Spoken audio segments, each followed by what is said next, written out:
originally from southern Mississippi, and I grew up in a family that was always very involved in social justice issues. My parents were very socially active, very civically active, and eventually became Methodist ministers. I appreciated the work they did, but I found it a bit inefficient because all of the work they did could be undone by someone in government. For me, it was the recognition that government could be a fantastic resource, and it was the reason that my family was able to succeed in ways that some of my cousins weren't. But government was also an impediment to success, and I really wanted to understand why and why not. And so for me, the original intent was actually to be a really good bureaucrat. But politicians wouldn't do what I told them, so I eventually ran for office myself.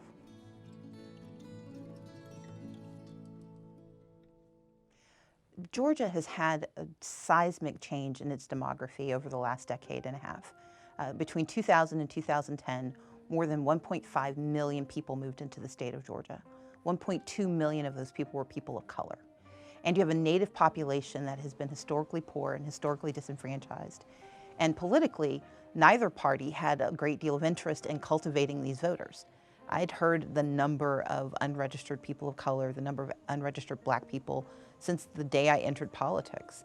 And it took me 6 years to do something about it once I'd been elected, but it was worth doing the work because the right to vote is so fundamental. It's the predicate right that changes everything else.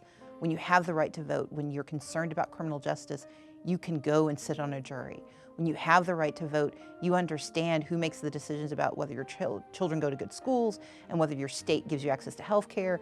You have so many choices, and if only 20% of the people we touch own those choices, that's 20% more than own those choices the day before.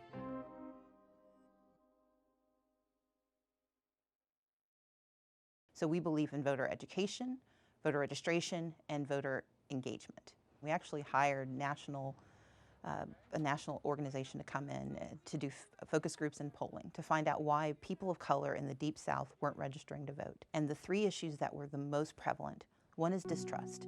These are communities that have been watching government for years, and no matter who gets elected, their lives don't change. So they don't trust that government's actually for them. Number two, they're afraid. They don't know what will happen if they engage, and sometimes it's easiest to stand still than it is to move and make a mistake. And number three, they lack information. They haven't been trained to vote. If you've never voted, if you've never been in a family that voted, all you know about voting is that the vote is rigged, that there's something terrible is going to happen. And why would you take time out of your very busy day where you're working 2 or 3 jobs to engage in a process you don't trust, to elect people you don't know, to do things you don't think will affect you and help you?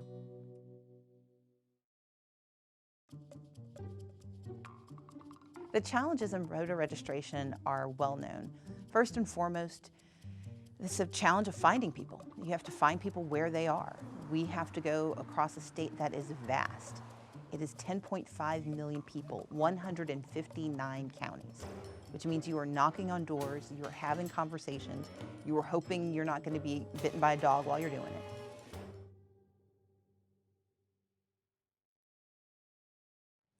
One of the most misunderstood facts about voter registration is that registration does not mean a vote. If you are an upper income person and you register to vote, you've got a 50 to 70% likelihood of actually turning out. If you're middle income, it's about 40 to 50%. If you're low income, it's about 20 to 30%, which means that the act of registering to vote does not mean you plan to actually vote. If no one contacts you about the election, if no one tells you about your choices, you've only solved one of the problems. You haven't solved the problem of distrust, and you haven't solved the problem of information. And so for me, the issue of voter registration is to make certain we get people beyond just actually turning in their form and actually getting them to the polls. We were very proud that 22% of our registrants actually turned out to vote. And for the communities that we were able to contact the most, we were able to boost that number to 30%. So we overperformed the averages, which said it should be about 20%. You're investing in someone who only has a 20% likelihood of actually doing what you've asked them to do. I think that it's worth the investment because if you get that person to become a voter, if that person becomes an active voter, they are likely to remain an active voter for the rest of their lives. I have voted. I believe that the better we do our work, the higher we'll get our batting average, and eventually, we'll be knocking it out of the park every time. The last time we paid a great deal of attention to voting rights was the 2000 election.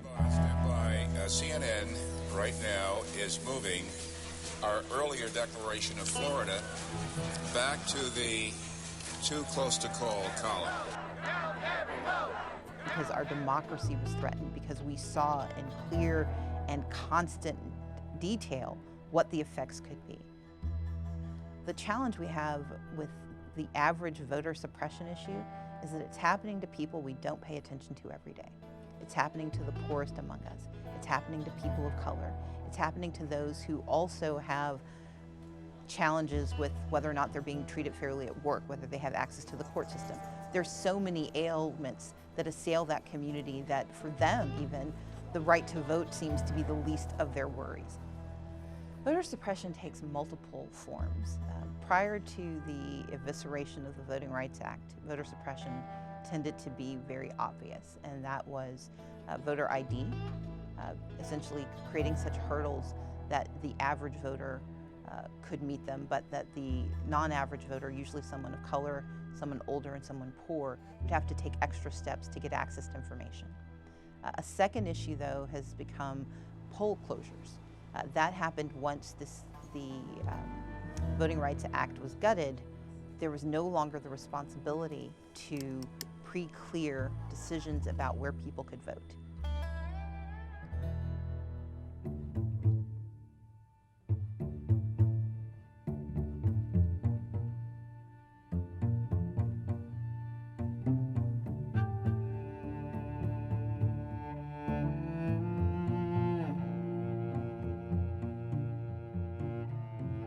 This is a critical day for democratic participation in America. This decision by the court is a game changer and leaves virtually unprotected minority voters in communities all over this country. The Voting Rights Act required that states take active measures before they suppress votes. With that gone, what we face now are poll closures, intimidation at the polls, voter ID laws that become more and more strict. Those are the major metrics for voter suppression. And we take it for granted again. If you're a very active voter, you know where your polling place is, you know how it works. But if you live in a rural community where there are only 5 polling places and they shut it down to 1, and you don't have public transportation, and you don't have a friend who can drive you to the polls, you're not going to be able to vote because your vote will not be cast because you can't get to the place.